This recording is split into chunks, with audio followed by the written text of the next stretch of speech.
Okay, I finished setting up my vacuum gauge and valve to the vacuum clamp, I guess we can call it. I'm going to turn on the vacuum and watch. I had to clamp it down because the weight of the hose would knock it over. It's not glued yet.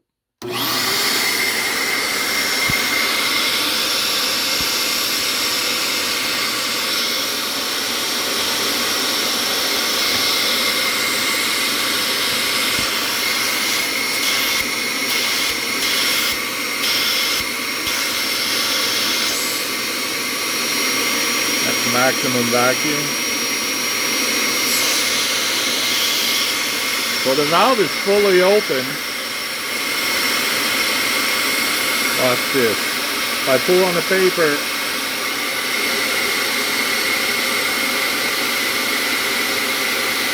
I'm moving the printer.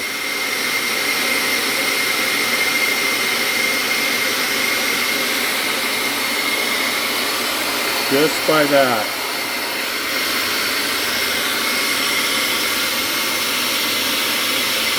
That's how strong that is. And the valve is open.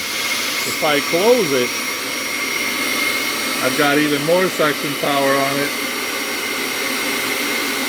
And it just slides over. But I added this so I don't hurt the vacuum.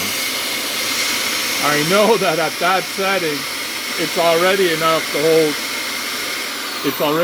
to hold any PCB or circuit or whatever I'm going to have on there. I know that at half setting, which is something like 2, it goes up to 4, I think, at the highest mark. And that's enough to, wow, it's not falling over.